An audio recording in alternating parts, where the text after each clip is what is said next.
Hey guys, welcome back to the channel.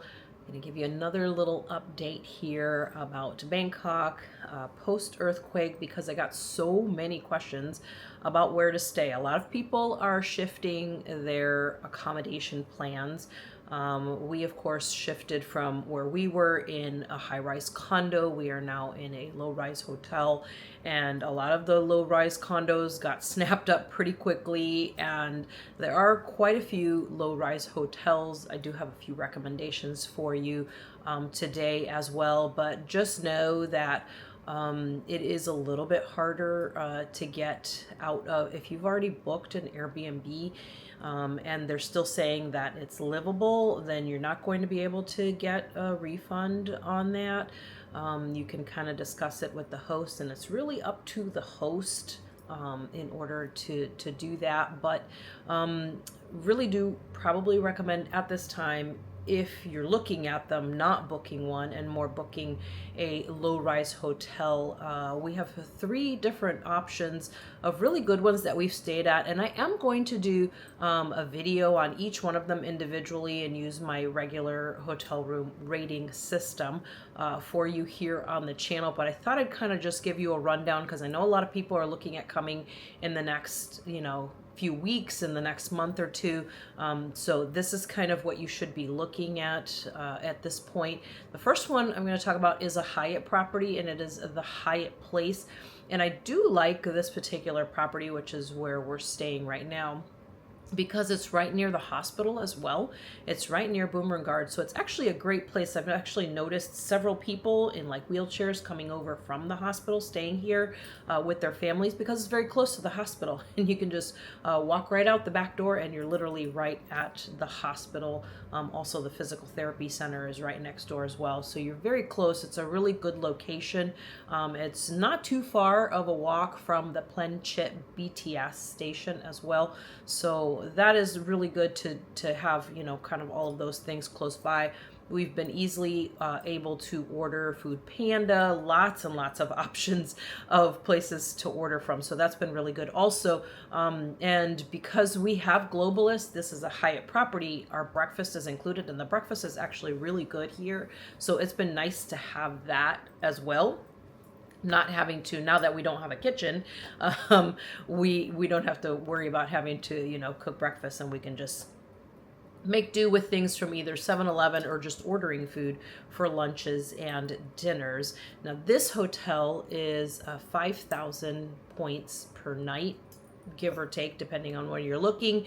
But that's really a great price for a Hyatt property. So, it's fairly new property, which is the other great thing about it as well. And you can tell that when we got here, one of the first things that we looked around for was cracks on the walls and the ceilings and all that kind of stuff. So we looked all around. We actually didn't see any cracks at all, which is really crazy, because I did go back to our apartment, our condo, to get the rest of our things, and the cracks were even more pronounced in some places. Bigger chips had fallen off from either the drywall or the ceiling onto the ground in the apartment and up and down the hallways. Most of the high-rise buildings, I think almost all of them, have already closed down their rooftop pools and their gyms, which are usually on the very top floor. Unfortunately, they did for ours. Like, they won't even let you scan to go up to that floor because it's completely shut down.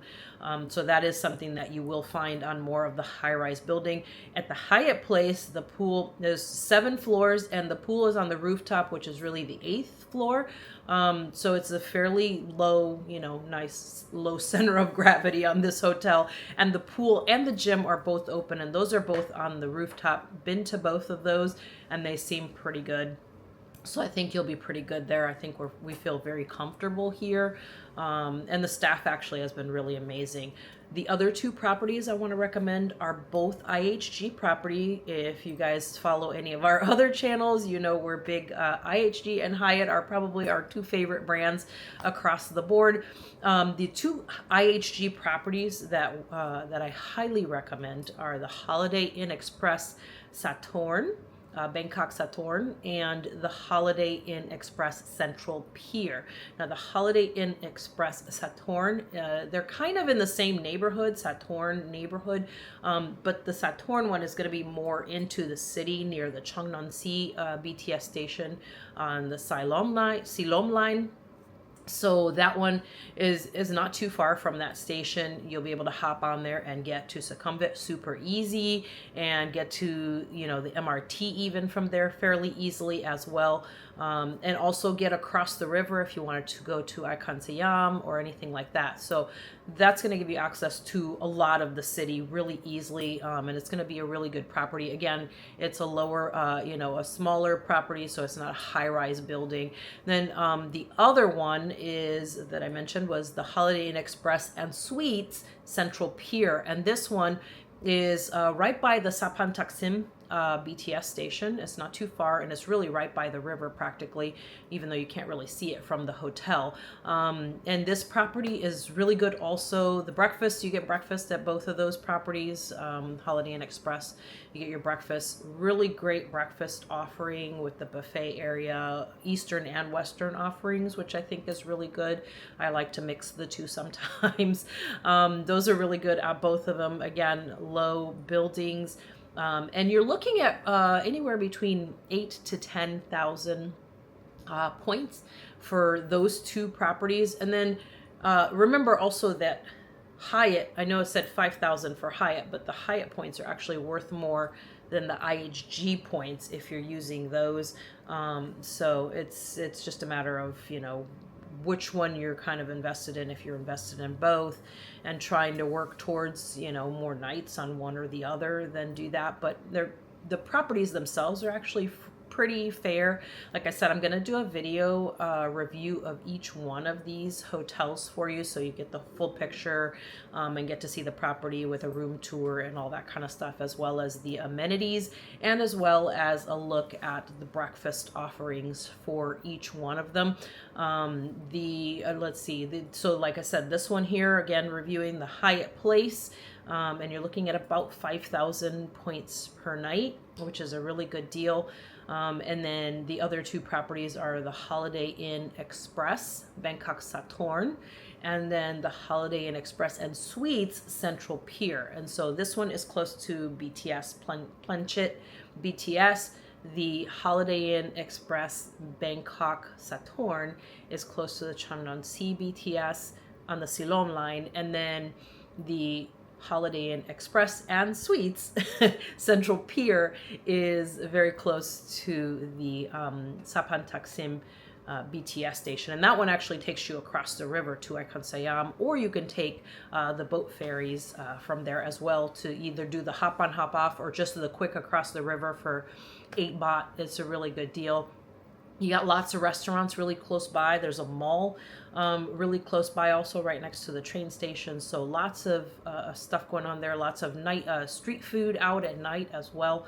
So lots of offering there, as well as one of my favorite things, Amazon Cafe, is actually in the lobby of that Holiday Inn Express and Suites Central Pier. So I like that one because I love going to Amazon Cafe. But hopefully this has been helpful to you if you're trying to find some place that you feel is a little bit safer post-earthquake here in Bangkok. Those are 3 really good options. Hopefully it was helpful to you. Let me know if you have any questions down below in the comment section, and I'll see you next time.